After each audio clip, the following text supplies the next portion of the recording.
آج کی اس گفتگو میں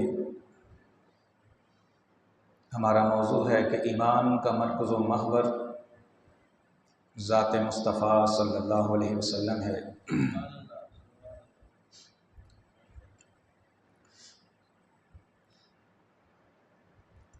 کیونکہ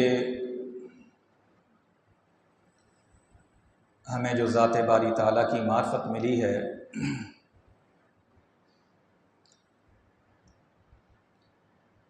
اور ذات باری تعالیٰ کی معرفت کے ساتھ ساتھ جتنے بھی اعمال صالحہ کی توفیق ملی،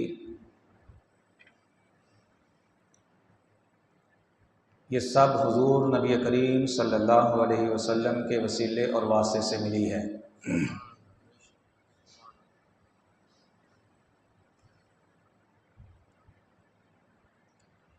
اور خالق کائنات جل مجدہ نے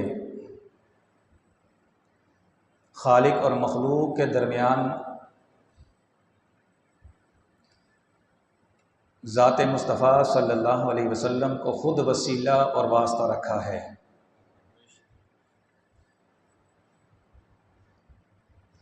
وہ بے نیاز ہے، چاہتا تو کسی کو واسطہ نہ رکھتا، لیکن اس نے رکھا ہے تو اس کے اندر بھی اس کی بے شمار حکمتیں ہیں۔ یہی وجہ ہے کہ جب خالق کائنات جل مجدہ قرآن کریم میں اپنی توحید کی دعوت بھی دیتا ہے تو درمیان میں ذات مصطفیٰ صلی اللہ علیہ وسلم کو رکھتا ہے۔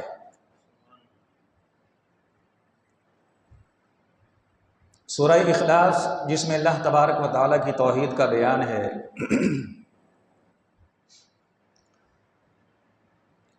یہ سورہ اخلاص اللہ تبارک و تعالیٰ نے شروع کرتے ہی درمیان میں ذات مصطفیٰ کو رکھا۔ فرمایا قل هو اللہ احد، اے محبوب آپ فرما دیجئے کہ اللہ ایک ہے۔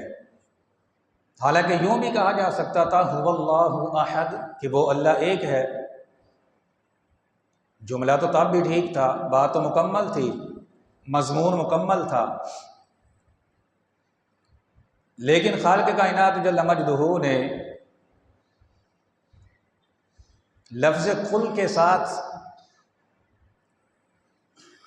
سورہ مبارکہ کی ابتدا فرما کر درمیان میں ذات مصطفیٰ کو رکھ کر کے محبوب آپ اپنی زبان مبارک سے یہ فرما دیجئے کہ وہ اللہ ایک ہے۔ مخلوق کو بتانا یہ مقصود تھا کہ جب میں بے نیاز ہو کر درمیان میں تم سے ہم کلام ہونے کے لیے اپنے محبوب صلی اللہ علیہ وسلم کو درمیان میں رکھتا ہوں، ان کو میں نے تمہارے ساتھ ہم کلام ہونے کے لیے واسطہ بنایا ہے، ذریعہ بنایا ہے، تم مخلوق ہو کر ذات مصطفیٰ صلی اللہ علیہ وسلم سے بے نیاز کیسے ہو سکتے ہو؟ یہی وجہ ہے کہ جب مشرکین مکہ نے نبی کریم صلی اللہ علیہ وسلم سے یہ کہا تھا کہ آپ کا خدا تو نظر نہیں آتا، ہم ان بتوں کی پوجا کرتے ہیں، یہ تو ہمیں نظر آتے ہیں، آپ کے خدا کو کیسے مانیں، وہ تو ہمیں دکھائی نہیں دیتا۔ تو خالق کائنات جل مجدہ نے ارشاد فرمایا اے محبوب صلی اللہ علیہ وسلم آپ ان سے فرما دیں فقد لبثت فیکم عمرا من قبلہ، میں خدا نہیں ہوں، میں اس کا بندہ ہوں، میں اس کا رسول ہوں۔ تم اگر خدا کی وحدانیت کی کوئی دلیل دیکھنا چاہتے ہو تو میرے وجود کو دیکھ لو، میری عمر کو دیکھ لو۔ میں اپنی زندگی کا ایک حصہ تمہارے درمیان گزار چکا ہوں، بچپن سے لے کے جوانی تک اور جوانی سے لے کے اب تک، یعنی جب حضور دعوی نبوت فرما رہے ہیں، میری یہ ساری زندگی تمہارے سامنے ہے۔ میری کتاب زندگی کا کوئی ایک صفحہ ایسا دکھا دو کہ جس پر تم انگلی اٹھا سکو. ایک صفحہ تو بڑی دور کی بات ہے، کوئی ایک سطر دکھا دو، اور ایک سطر بھی بہت بڑی بات ہے، کوئی ایک لفظ دکھا دو، اور ایک لفظ تو کیا تم تو ایک حرف بھی نہیں دکھا سکتے. میری کتاب زندگی اتنی شستہ ہے، اتنی صاف ستھری ہے، اتنی پاکیزہ ہے کہ جو عمر مبارک میں تمہارے درمیان گزار چکا ہوں، وہ میری عمر مبارک جو ہے وہی اللہ تبارک و تعالیٰ کی وحدانیت اور توحید کی دلیل ہے. اگر تو تمہیں میری جو عمر مبارک تمہارے درمیان میں نے گزاری اس کے اندر کوئی کمی نظر آتی ہے، کوئی کجی نظر آتی ہے، کوئی خامی نظر آتی ہے، میری بات کا انکار کر دو، میری بات کو جھٹلا دو. لیکن اگر میں زندگی کا جو حصہ تمہارے درمیان گزار چکا ہوں، میرا بچپن بھی تم نے دیکھ لیا، لڑک پن بھی دیکھ لیا، جوانی بھی دیکھی، میری یہ ساری زندگی تمہارے سامنے ہے، اگر اس ساری زندگی میں تمہیں کہیں بھی بچپن سے لے کے اب تک کہیں کوئی کمی کوئی خامی نظر نہ آئے تو پھر مان لو کہ جو میں بات کر رہا ہوں وہ یقیناً حق ہے اور سچ ہے. تو جب کفار و مشرکین نے اللہ تعالیٰ کی وحدانیت کی دلیل مانگی تو رب ذوالجلال نے اپنی کارخانہ قدرت کی سب سے کامل و اکمل دلیل جناب محمد الرسول اللہ صلی اللہ علیہ وسلم کی زندگی مبارکہ کو پیش کیا کہ اس میرے محبوب کی زندگی تمہارے سامنے ہے.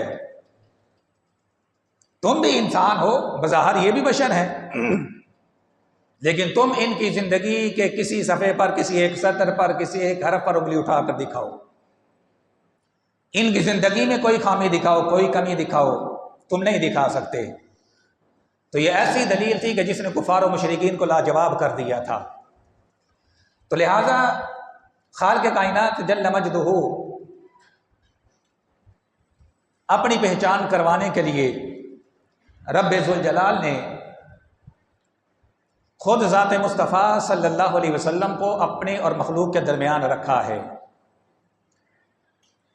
کہ مجھے تک پہنچنا ہے، میری معرفت حاصل کرنی ہے، میرا قرب حاصل کرنا ہے، میری محبت حاصل کرنی ہے، اور اگر تم نے میری اتباع کرنی ہے اور اگر میری اطاعت کرنی ہے تو براہ راست تم مجھے نہیں دیکھ سکتے. میں نے درمیان میں ذات مصطفیٰ صلی اللہ علیہ وسلم کو رکھ دیا ہے، بس میرے محبوب کو دیکھتے جاؤ اور آنکھیں بند کر کے ان کے پیچھے چلتے جاؤ، میری محبت بھی مل جائے گی، میری معرفت بھی مل جائے گی،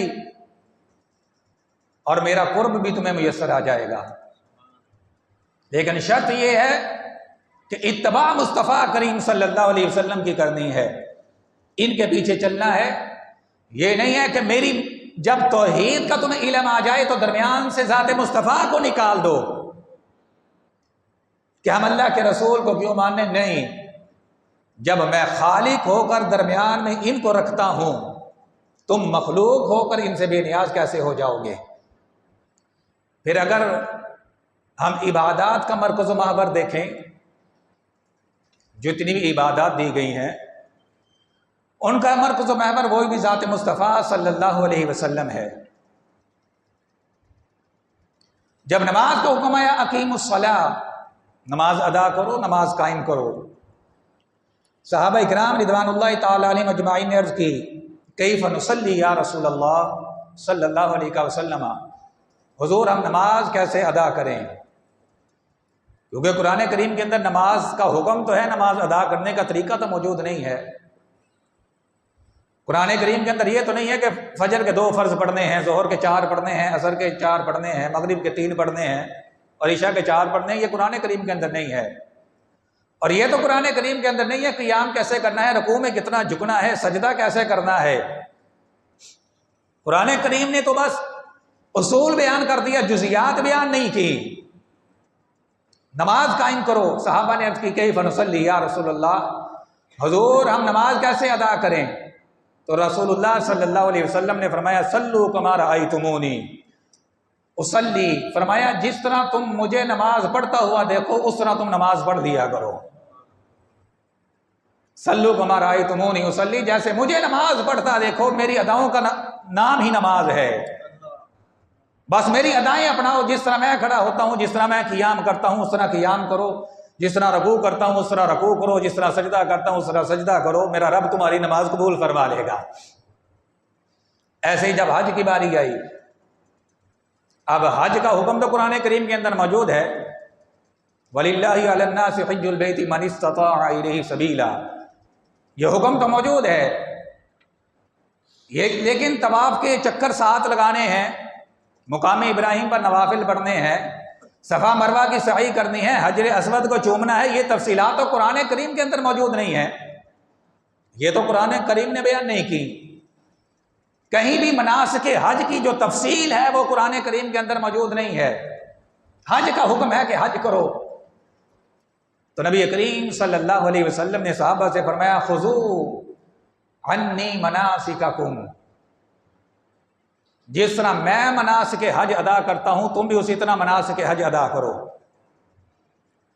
جہاں طواف کے چکروں کے اندر میں اکڑ کر چلتا ہوں تم بھی اکڑ کر چلو.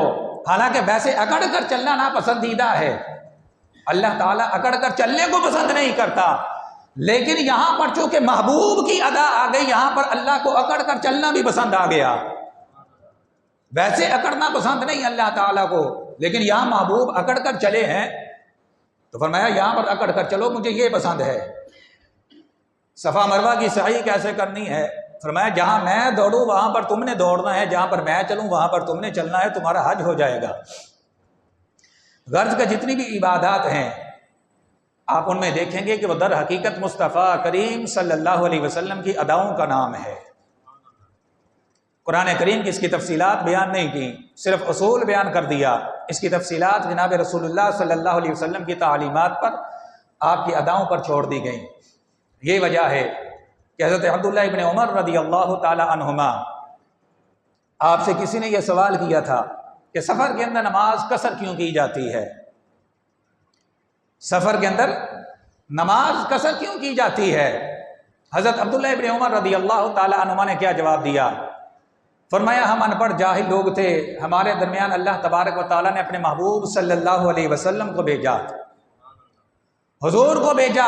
انما تفعلوا کما رأیناہ یفعل، بس ہم جو حضور کو کرتا دیکھ لیتے تھے ہم بھی وہی کرنا شروع کر دیتے تھے. فرمایا میرے پاس دلیل یہ ہے کہ چونکہ حضور نے نماز قصر کی ہے سفر کے اندر، تو بس ہم نے حضور کو دیکھا تو نبی کریم صلی اللہ علیہ وسلم کی اس ادا کو دیکھ کر ہم نے بھی قصر کرنا شروع کر دی، کیونکہ حضور نے یہ کیا کام. اب اگر کوئی سفر کے اندر پوری پڑے اس کی نماز ہی نہیں ہوگی. سفر میں کوئی قصر نہ کرے اس کی نماز ہی نہیں ہوگی، اور نماز نہیں ہوگی بلکہ الٹا وہ گناہگار ہوگا کہ شریعت کے حکم کی خلاف ورزی کی ہے اس نے. تو حضرت عبداللہ ابن عمر رضی اللہ تعالیٰ نے کہا کہ ہمارے نزدیک عبادت کا جو مرکز و محور ہے، عبادت کی جو روح ہے، وہ تو ذات مصطفیٰ کریم صلی اللہ علیہ وسلم اور آپ کی ادائیں ہیں. ہم نے جناب رسول اللہ صلی اللہ علیہ وسلم کو یہ کرتے دیکھ لیا تو لہٰذا ہم نے بھی وہی کرنا شروع کر دیا.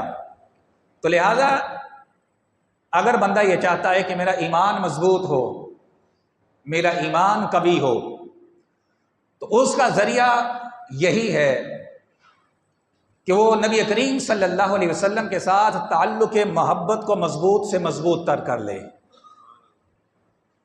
عشق مصطفیٰ کے سانچے میں ڈل جائے.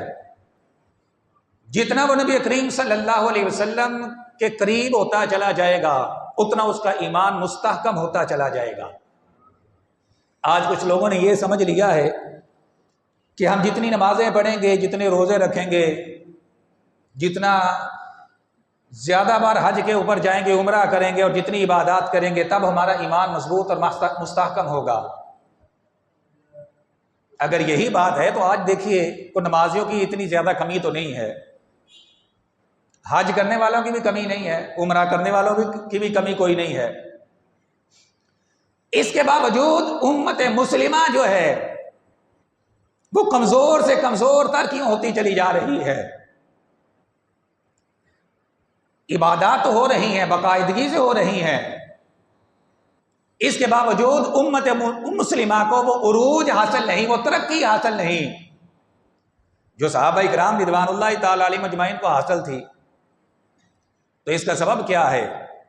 اس کا سبب یہ ہے کہ وہ عبادات بھی کرتے تھے، ان کی افادیت اپنی جگہ پر مسلم ہے، نماز بھی ضروری ہے، روزہ بھی ضروری ہے، حج بھی ضروری ہے، زکوٰۃ بھی ضروری ہے، یہ سارے اعمال صالحہ بالکل ضروری ہیں، ان کے بغیر ایمان کامل و مکمل نہیں ہوتا۔ لیکن جن کے صدقے میں یہ عبادات ملی ہیں ان کے ساتھ تعلق محبت رکھنا بھی ضروری ہے، کیونکہ عبادات کی جو روح ہے وہ تو ذات مصطفیٰ کریم صلی اللہ علیہ وسلم کی محبت اور آپ کا عشق ہے۔ اگر حضور کی ذات گرامی سے عشق اور محبت نہیں ہے پھر تو یہ عبادات ایسے ہی ہیں جیسے کہ ایک مردہ جسم ہے اور اس کے اندر روح نہیں ہے۔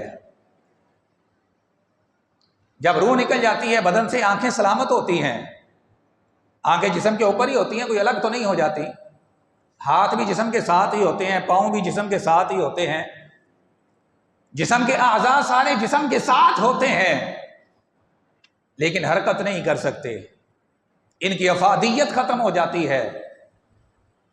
جب تک جسم کے اندر روح ہے تب تک یہ حرکت کرتے ہیں اور ان کی افادیت ہے۔ اسی طرح یہ عبادات جو ہیں یہ تو ایک جسم کی طرح ہے، اور ان کے اندر جو روح ہے وہ رسول اللہ صلی اللہ علیہ وسلم کا عشق ہے، آپ کی محبت ہے، آپ کی تعظیم ہے۔ اگر یہ ہے تو پھر یہ عبادات اللہ تبارک و تعالیٰ کے یہاں قابل قبول ہیں، پھر ان عبادات کے اوپر اجر بھی ہے، پھر ان عبادات کی افادیت بھی ہے۔ اور اگر روح مصطفیٰ ان عبادات کے اندر نہیں ہے پھر تو یہ ایسے ہی ہے کہ جیسے مردہ لاشیں ہم اپنے کندھوں کے اوپر اٹھائے پھر رہے ہیں۔ تو صحابہ کرام تو چونکہ اس بات کو جانتے تھے، یہ وجہ ہے کہ عبادات تو وہ کرتے تھے اور ان جیسی عبادات کون کر سکتا ہے، لیکن جو عبادات کی روح ہے جناب مصطفیٰ کریم صلی اللہ علیہ وسلم کی ذات گرامی، وہ حد درجہ رسول اللہ صلی اللہ علیہ وسلم کے ساتھ عشق کرتے تھے، محبت کرتے تھے۔ اور ان کا عشق اور ان کی محبت کیسی تھی، وہ بخاری شریف کے اندر یہ طویل حدیث مبارکہ موجود ہے۔ جب صلح حدیبیہ کا موقع تھا، جب صلح حدیبیہ ہو رہی تھی، نبی کریم صلی اللہ علیہ وسلم نے اپنی طرف سے حضرت عثمان غنی کو بھیجا سفیر بنا کر، قریش مکہ نے عروہ بن مسعود کو بھیجا اپنی طرف سے سفیر بنا کر مذاکرات کرنے کے لیے، دیکھنے کے لیے کہ جاؤ جا کر دیکھو کہ محمد عربی صلی اللہ علیہ وسلم کے صحابہ کی پوزیشن کیا ہے، کتنا اسلحہ ان کے پاس ہے، ان کی تیاری کیا ہے۔ حالانکہ حضور تو لڑنے کے لیے گئے ہی نہیں تھے، آپ تو عمرہ کرنے کے لیے گئے تھے۔ تو عروہ بن مسعود آئے۔ اب یہ جو میں حدیث پاک پیش کر رہا ہوں یہ کوئی ایک دو صحابہ کی بات نہیں ہے، یہ کم و بیش 1500 صحابہ کی بات ہے، اور اس میں سارے صحابہ موجود ہیں سوائے چند ایک کے۔ اس میں خلفائے راشدین بھی موجود ہیں سوائے حضرت عثمان غنی کے، ان کو تو حضور نے خود بھیجا تھا سفیر بنا کر مکہ المکرمہ میں۔ عشرہ مبشرہ بھی موجود ہیں، بدری صحابہ بھی موجود ہیں، اور یہ وہ صحابہ ہیں جن کے بارے میں رب ذوالجلال نے سورہ فتح کے اندر فرمایا ان الذین یبایعونک انما یبایعون اللہ۔ مقام حدیبیہ پر جب ایک درخت کے نیچے حضور صحابہ سے بیعت لے رہے تھے تو رب ذوالجلال نے فرمایا محبوب ان صحابہ کے ہاتھوں پر آپ کا ہاتھ نہیں، در حقیقت اللہ تبارک و تعالیٰ کا ہاتھ ہے۔ یہ وہ صحابہ کہ جن کے ہاتھوں پر رب ذوالجلال نے فرمایا میرا دست قدرت ہے، ید اللہ فوق ایدیہم، ان کے ہاتھوں کے اوپر اللہ تبارک و تعالیٰ کا ہاتھ ہے جیسا اس کی شان کے لائق ہے۔ یہ وہ صحابہ ہیں۔ اب مقام حدیبیہ کے اوپر یہ کم و بیش بعض روایات کے مطابق 1400 اور بعض کے مطابق 1500 صحابہ وہاں پر موجود ہیں۔ عروہ بن مسعود آگے، ابھی انہوں نے اسلام قبول نہیں کیا، کفار کی طرف سے سفیر بن کر آئے، آ کر وہ صحابہ اکرام رضوان اللہ تعالی علیہم اجمعین کی جو سرگرمیاں ہیں وہ دیکھتے رہے، وہ جو کچھ کر رہے تھے وہاں پر وہ سارا کچھ دیکھتے رہے، بڑے جہاں دیدہ انسان تھے. جب واپس پلٹ کر گئے، اب عروہ بن مسعود کیا کہنے لگے، حالانکہ یہ وہ بندہ ہے جس کے متعلق قریش مکہ یہ کہتے تھے کہ اگر اللہ تعالیٰ نے رسالت دینی تھی تو عروہ بن مسعود کو دی جاتی، یہ اتنا سیانہ تھا. یہ عبداللہ کے در یتیم کو رسالت کیوں دی گئی، انہیں رسول کیوں بنا دیا گیا؟ اگر رسالت دینی ہی تھی، رسول بنانا ہی تھا، عروہ بن مسعود کو بنایا جاتا. تو اللہ تبارک و تعالیٰ نے ارشاد فرمایا اللہ اعلم حیث یجعل رسالتہ، اللہ خوب جانتا ہے کہ اس نے اپنی رسالت کو کہاں پر رکھنا ہے. میری رسالت کا حل کون ہے میں خوب جانتا ہوں. اب عروہ بن مسعود واپس گئے اور جا کر قریش مکہ سے کیا کہنے لگے قریش مکہ میں نے وہاں پر بڑا عجیب منظر دیکھا ہے. میں نے محمد مصطفیٰ صلی اللہ علیہ وسلم کے صحابہ کو ان کی ایسی تعظیم کرتے ہوئے دیکھا، کائنات میں نے کسی بندے کو کسی کی ایسے تعظیم کرتے ہوئے نہیں دیکھا. انہوں نے کہا کہ تم نے کیا دیکھا؟ عروہ بن مسعود کہنے لگے ما تخنما رسول اللہ صلی اللہ علیہ وسلم نخامتا الا وقعت فی کف رجل منہم. عروہ بن مسعود کہنے لگے کہ جب رسول اللہ صلی اللہ علیہ وسلم تنخم رسول اللہ، جب رسول اللہ صلی اللہ علیہ وسلم اپنا لعاب مبارک اپنے منہ مبارک سے نکالتے ہیں تو وہ جو صحابہ ہیں ان کے دیوانے ہیں، میں نے دیکھا وہ تو ان کے ارد گرد ایسے جمع ہیں جیسا کہ شمع کے ارد گرد پروانے جمع ہوتے ہیں. جب وہ اپنا لعاب مبارک نکالتے ہیں اپنے منہ مبارک سے الا وقعت فی کف رجل منہم، وہ صحابہ ان کے لعاب مبارک کو زمین پر نہیں گرنے دیتے بلکہ اپنے ہاتھوں پر اٹھا لیتے ہیں.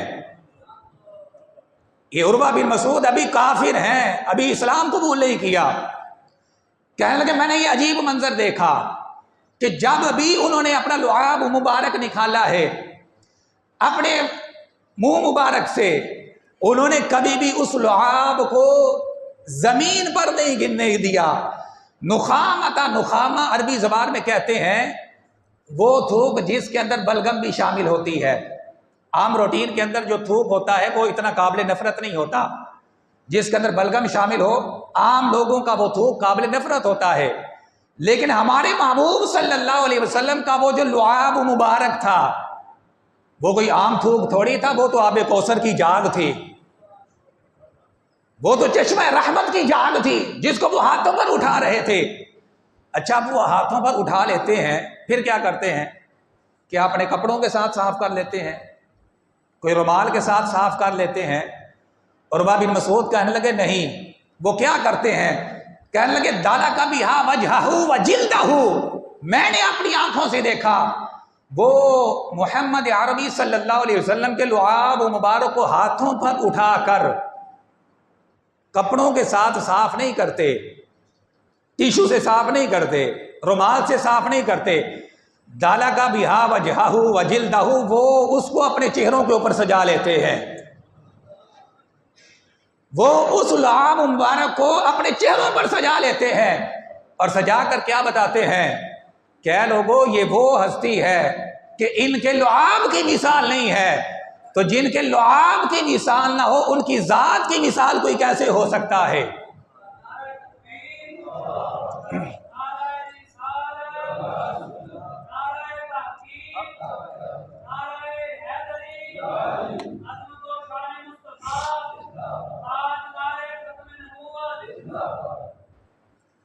اب آپ اندازہ کریں کہ یہ عمل کرنے والے کوئی توہم پرست نہیں ہے.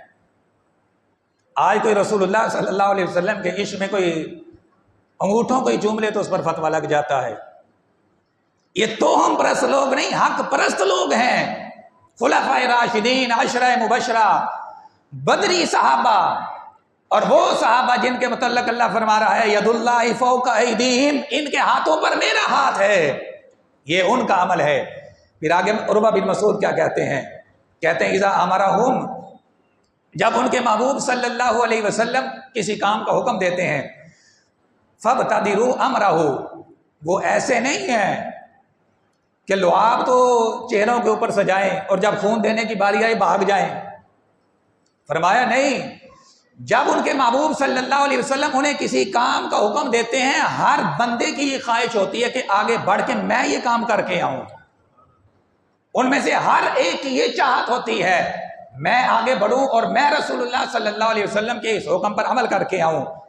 اور پھر کہنے لگے اذا تودع کادوا یقتتلون علی وضوئہ، کہنے لگے پھر میں نے ایک اور منظر دیکھا کہ جب ان کے محبوب صلی اللہ علیہ وسلم وضو فرماتے ہیں، جب ان کے محبوب صلی اللہ علیہ وسلم وضو فرماتے ہیں، کادوا یقتتلون علی وضوئہ، وہ وضو کا پانی حاصل کرنے کے لیے آپس میں جھگڑا کرتے ہیں۔ وہ پانی جو ابھی کچھ دیر پہلے مشکیزے کے اندر تھا، جس کو کوئی پوچھتا ہی نہیں تھا، اب جب وہ محبوب کریم صلی اللہ علیہ وسلم کے جسم اطہر سے مس کر گیا ہے، حضور کے جسم اطہر کے ساتھ لگ گیا ہے، حالانکہ وہ مائع مستعمل ہے، عام لوگوں کے متعلق تو حکم یہ ہے کہ جو مائع مستعمل ہے وہ ناپاک ہوتا ہے، اس سے گناہ جڑتے ہیں، لیکن صحابہ اکرام رضوان اللہ تعالی علیہ مجمعین کیا کہتے ہیں، اوروں کا جو وضو کا پانی ہے وہ مائع مستعمل ہوتا ہے، اور ہمارے محبوب صلی اللہ علیہ وسلم کے جسم اطہر سے جو پانی لگ جائے وہ تو حوض کوثر کے پانی سے بھی افضل ہو جاتا ہے۔ عروہ بن مسعود کہنے لگے میں نے دیکھا جب بھی انہوں نے وضو کیا، جب بھی وضو کیا تو وہ کیا کرتے ہیں کہ ویسے تو آپس میں بڑے شیر و شکر ہیں، آپس میں بڑی محبت کرنے والے ہیں، لیکن کیونکہ اب وضو کا پانی تو ہے تھوڑا سا، اور صحابہ اکرام ہیں 1400 یا 1500، تو ہر ایک کو تو وہ پانی نہیں مل سکتا، تو کہنے لگے کادوا یقتتلون علی وضوئہ، وہ پانی وضو کا حاصل کرنے کے لیے جو حضور کے جسم اطہر سے مس کر جاتا ہے، یوں دوڑتے ہیں، یوں آپس میں ایک دوسرے کو دھکے دیتے ہیں، محسوس ہوتا ہے کہ آپس میں جھگڑ پڑیں گے، اتنی محبت کرتے ہیں۔ اب ہر ایک تو وہ پانی نہیں ملتا، کیونکہ 1400 یا 1500 بندہ ہے، اس کو وہ وضو کا پانی کیسے مل جائے گا؟ پانی حاصل کرنے کے لیے جھگڑ رہے ہیں، اور حضور ان کو منع بھی نہیں فرما رہے۔ اب اس بات پر غور کریں، نبی کریم صلی اللہ علیہ وسلم ان کو منع بھی نہیں کر رہے، حالانکہ یہ قرآن کریم کا حکم نہیں تھا، نبی کریم صلی اللہ علیہ وسلم نے کسی حدیث مبارکہ میں ان کو یہ حکم نہیں دیا تھا کہ یہ کام کیا کرو، ان کے اپنے عشق کا تقاضا ہے، وہ وضو کا پانی حاصل کرنے کے لیے جبڑ رہے ہیں ایک دوسرے کے اوپر۔ عروہ بن مسعود کہتے ہیں میں نے یہ سارا منظر دیکھا، اور حضور ان کو منع نہیں کرتے، نہ طبعی وجہ سے نہ شرعی وجہ سے۔ طبعی وجہ سے مطلب کیا کہ نہ تو حضور ان کے اس رش سے پریشان ہوتے ہیں، عام بندے کے ارد گرد ایسے رش لگ جائے وہ تو ویسے ہی پریشان ہو جاتا ہے، تو نہ تو حضور ان کو طبعی وجہ سے منع کرتے ہیں، کیونکہ وہ جو خشک لکڑی کے تنے کو جو ان کے عشق میں رویا اس کو سینے کے ساتھ لگانے والے ہوں، وہی ناشکوں کو دور کیسے کر سکتے تھے؟ نہ شرعی وجہ سے کہ نانا یہ کام نہ کرو، یہ تو توہم پرستی ہے، یہ تو شرک ہو جائے گا، یہ تم کیا کر رہے ہو، نہ اللہ نے قرآن کریم کے اندر یہ حکم دیا، نہ میں نے کبھی تمہیں ایسے کرنے کا کہا ہے، نہیں، نبی کریم صلی اللہ علیہ وسلم ان کو منع نہیں فرماتے، نہ شرعی وجہ سے نہ طبعی وجہ سے، وہ جو کر رہے ہیں حضور جانتے ہیں کہ اگر یہ میرے ساتھ اتنی محبت نہیں کریں گے تو پھر ان کا ایمان کامل کیسے ہوگا، حضور منع نہیں فرما رہے۔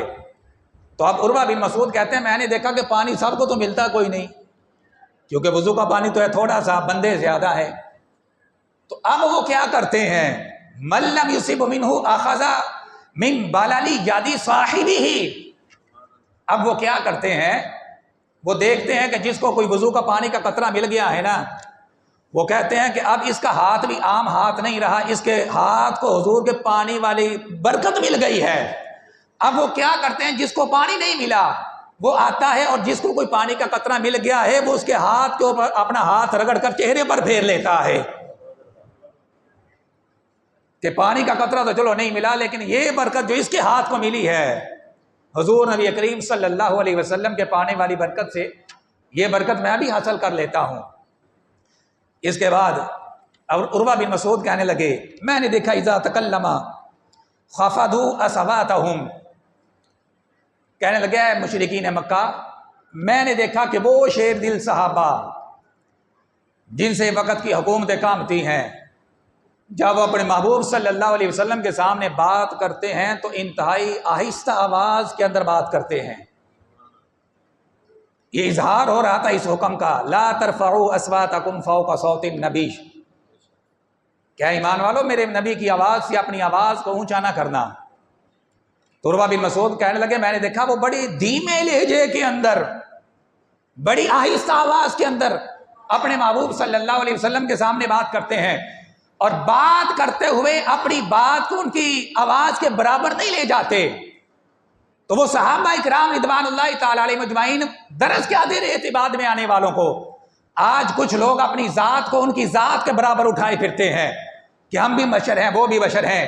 صحابہ کہتے ہیں ان کی ذات تو بڑی دور کی بات ہے، ان کی بات کے برابر کسی کی بات بھی نہیں ہو سکتی، ان کی آواز کے برابر کسی کی آواز بھی نہیں ہو سکتی، ذات تو بہت دور کی بات ہے۔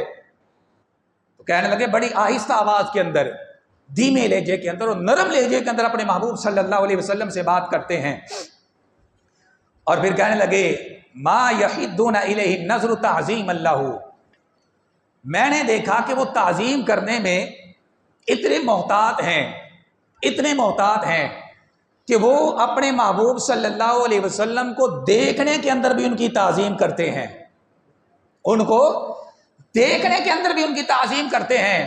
مطلب کیا ہے؟ جب وہ حضور کو دیکھتے ہیں تو آنکھیں پھاڑ پھاڑ کے نہیں دیکھتے، پوری آنکھیں کھول کے نہیں دیکھتے، بلکہ اشاروں کے ساتھ آنکھوں کے کناروں سے وہ حضور کو دیکھتے ہیں، آنکھیں چرا چرا کے دیکھتے ہیں کہ کہیں ایسا نہ ہو حضور کی آنکھوں سے آنکھیں مل جائیں اور بید بھی ہو جائے۔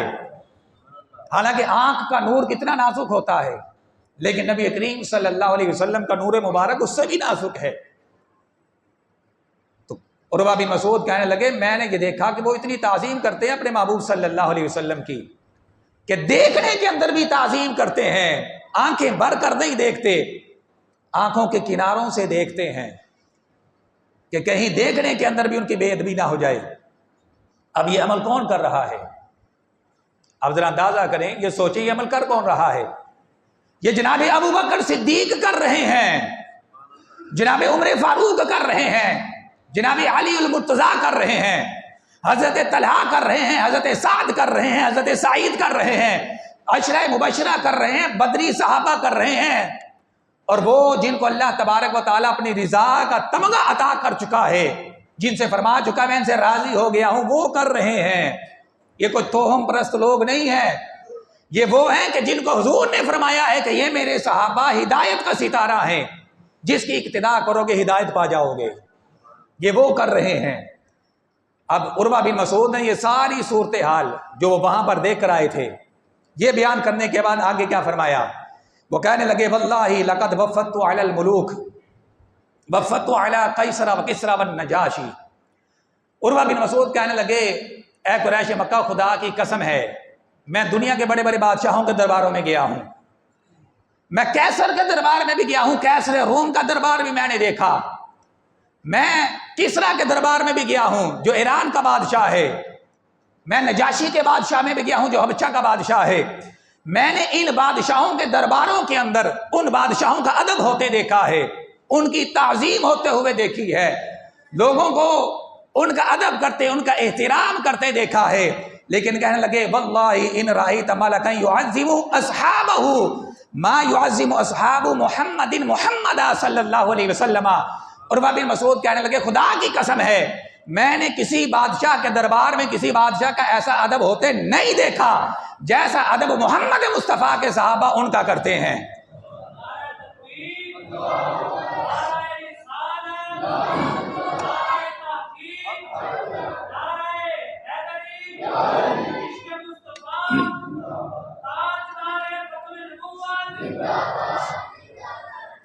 عروہ بن مسعود کہنے لگے میں بڑے بڑے بادشاہوں کے درباروں میں گیا، میں جہاں دیدہ انسان ہوں، کیونکہ وہ سفیر تھے، بادشاہوں کے درباروں میں جاتے رہتے تھے، یہ بڑے بڑے بادشاہ جو اس وقت کے تھے، کہا میں تو ان کے درباروں میں بھی گیا ہوں اور ان کا ادب ہوتے دیکھا، ان کے درباروں کے آداب دیکھے ہیں، لیکن خدا کی قسم ہے جیسی تعظیم محمد مصطفیٰ صلی اللہ علیہ وسلم کے صحابہ ان کی کرتے ہیں میں نے دنیا کے کسی بادشاہ کی ایسی تعظیم ہوتے ہوئے نہیں دیکھی۔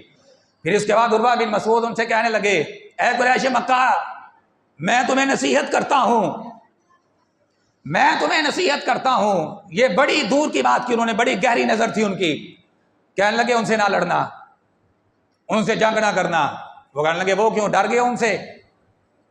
عروہ بن مسعود کہنے لگے نہیں نہیں نہیں، یہ بات نہیں ہے، میں ڈرا نہیں ہوں، میں تمہیں حقیقت حال سے آگاہ کر رہا ہوں، میں تمہیں حقیقت بتا رہا ہوں، ان سے نہ لڑنا۔ کہنے لگے وہ کیوں؟ وہ کہنے لگے اس لیے کہ جو اپنے محبوب کے وضو والا پانی زمین پر نہیں گرنے دیتے، جو ان کا لعاب دہن زمین پر نہیں گرنے دیتے، وہ ان کا خون زمین پر گرنا برداشت کر لیں گے؟ خبردار ان سے نہ لڑنا۔ تم تو کیا، دنیا کی کوئی قوم بھی ان سے جیت نہیں سکتی۔ یہ بڑی دور کی بات کی تھی عروہ بن مسعود نے، اور پھر صحابہ نے یہ ثابت کر کے دکھایا تبوک کے اندر اور دیگر جنگوں کے اندر، حنین کے اندر، اور کتنی بعد میں جنگیں ہوئی ہیں، صحابہ نے یہ ثابت کر کے دکھایا۔ اور یہ وجہ تھی، عروہ بن مسعود نے وہ دیکھ لیا تھا کہ بنیادی سبب کیا ہے ان کی ترقی کا، ان کے عروج کا، اور وہ بنیادی سبب عروہ بن مسعود نے اس وقت بیان کر دیا کہ ان کی ترقی کا راز رسول اللہ صلی اللہ علیہ وسلم کا عشق ہے، حضور کی محبت ہے۔ اور جب تک اس قوم کے اندر حضور کا عشق اسی حالت کے اندر رہے گا، تم تو کیا، دنیا کی کوئی طاقت ان کو شکست نہیں دے سکے گی۔ اور یہود و نصارہ نے جب اسلامی تاریخ کو دیکھا تو وہ اس نتیجے پر پہنچے تھے، کیونکہ لڑ لڑ کے تھک گئے تھے مسلمانوں سے، مسلمانوں نے چھکے چھڑا دیے تھے ان کے۔ صلاح الدین ایوبی نے کیا کیا تھا ان کے ساتھ؟ ان کی ساری سازشیں پاؤں تلے روند کے رکھ دی تھی، اور ہر دفعہ بڑی قوت کے ساتھ آئے، اور ہر دفعہ انہوں نے ان کو روند کے رکھ دیا اپنے پاؤں کے نیچے۔ انہوں نے دیکھ لیا کہ اس طرح مسلمانوں کو ہم شکست نہیں دے سکتے۔ انہوں نے، ان کے جو سوچنے والے دانشور تھے، ان کے جو سکالرز تھے وہ بیٹھ گئے، جو تھنکرز تھے وہ بیٹھ گئے، اور کہنے لگے لڑائی کے ساتھ ہم ان کو نہیں ہرا سکتے، میدان جنگ کے اندر ہم ان کو شکست نہیں دے سکتے، اسلحے کے زور پر ہم ان کو نہیں ہرا سکتے۔ ان کو ہرانا ہے تو صرف اس کا ایک ہی طریقہ ہے، اور وہ طریقہ کیا ہے؟ علامہ اقبال نے اس کو اپنے اشعار کے اندر بیان کیا، یہ فاقہ کش جو موت سے ڈرتا نہیں ذرا، یہ فاقہ کش جو موت سے ڈرتا نہیں ذرا، روح محمد اس کے بدن سے نکال دو، دین عرب کو دے کر فرنگی تخیلات، اسلام کو حجاز و یمن سے نکال دو۔ یہ جو یہود و نصارہ کی سازش تھی، اقبال نے ان کو اپنے اشعار کے اندر بیان کیا کہ یہود و نصارہ اس حقیقت کو سمجھ چکے ہیں کہ یہ فاقہ کش جو موت سے ڈرتا نہیں ذرا، کہ جب حضور کی عظمت کی بات آتی ہے، جب حضور کی ناموس کی بات آتی ہے، یہ سر پر کفن باندھ کر نکل آتے ہیں، تو اپنی جان کی بھی پرواہ نہیں کرتے۔ تو انہوں نے کہا کہ ان کی پلاننگ کیا ہے؟ یہ فاقہ کش جو موت سے ڈرتا نہیں ذرا، روح محمد اس کے بدن سے نکال دو، کہ روح محمد جو اس کی عبادات کی روح ہے وہ نکال دو۔ یہ نمازیں پڑھے، تلاوت قرآن کرے، روزے رکھے، حج کرے، عمرے کرے، عبادات کرے، عبادات سے ان کو کوئی پرابلم نہیں ہے، لیکن رسول اللہ صلی اللہ علیہ وسلم کا عشق جو اس کے اندر ہے وہ نکالو۔ جب تک مصطفیٰ کریم صلی اللہ علیہ وسلم کا عشق اس کے بدن سے نہیں نکلتا، عشق مصطفیٰ کی روح اس کے بدن سے نہیں نکلتی، تب تک تم اس کو شکست نہیں دے سکتے۔ اور پھر انہوں نے وہ کیا، ذات مصطفیٰ کریم صلی اللہ علیہ وسلم کو بحث کا موضوع بنایا گیا، اور مصطفیٰ کریم صلی اللہ علیہ وسلم کی ذات کے متعلق کیسی کیسی باتیں کی گئی، اور مسلمانوں نے کی، مسلمان کہلوانے والوں نے کی ذات مصطفیٰ کریم صلی اللہ علیہ وسلم کی ذات کے بارے میں باتیں۔ اور وہ جو فرنگیوں کا ایک پلان تھا اس پر عمل کرتے ہوئے نبی کریم صلی اللہ علیہ وسلم کی ذات کو بحث کا موضوع بنایا گیا، اور وہ تعظیم مصطفیٰ، وہ ادب مصطفیٰ، وہ عشق مصطفیٰ جس کا درس صحابہ اکرام کی رضوان اللہ تعالی علیہ مجمعین نے دیا تھا، وہ اس امت کو بلا دیا گیا، اور اس کا نتیجہ کیا ہوا؟ آج عبادات تو ہو رہی ہیں، لیکن امت دن بدن ذلت کی عمیق گڑھے کے اندر گرتی چلی جا رہی ہے۔ لہٰذا آج بھی اگر امت چاہتی ہے ہمیں دوبارہ سے وہ عروج حاصل ہو، وہ ترقی مل جائے، تو اس کا سبب وہی ہے، اس کا ذریعہ وہی ہے، اس کی علت وہی ہے جو مقام حدیبیہ پر صحابہ اکرام رضوان اللہ تعالی علیہ مجمعین نے بیان کی، اور جس کو عروہ بن مسعود نے اپنی آنکھوں سے دیکھا اور جا کر کفار مکہ کو بتا دیا کہ اس قوم کی ترقی کا اور ناقابل شکست ہونے کا راز یہ ہے کہ یہ جو اپنے محبوب صلی اللہ علیہ وسلم سے اتنا عشق کرتے ہیں، اتنا پیار کرتے ہیں، اتنی محبت کرتے ہیں، جب تک ان کا یہ عشق قائم ہے دنیا کی کوئی قوم ان کو شکست نہیں دے سکتی۔ اللہ تبارک و تعالیٰ آج دوبارہ سے امت مسلمہ کے اندر وہ عشق مصطفیٰ صلی اللہ علیہ وسلم بیدار فرمائے، اور ہر مسلمان کا سینہ نبی کریم صلی اللہ علیہ وسلم کے عشق مبارک سے معمور فرمائے، اور اللہ تبارک و تعالیٰ ہر مسلمان کو نبی کریم صلی اللہ علیہ وسلم کا وہ سچا عشق عطا فرمائے جیسا عشق اللہ تبارک و تعالیٰ نے صحابہ کرام رضوان اللہ تعالیٰ علیہ مجمعین کو عطا فرمایا تھا۔ وآخر دعوانا الحمد للہ رب العالمین۔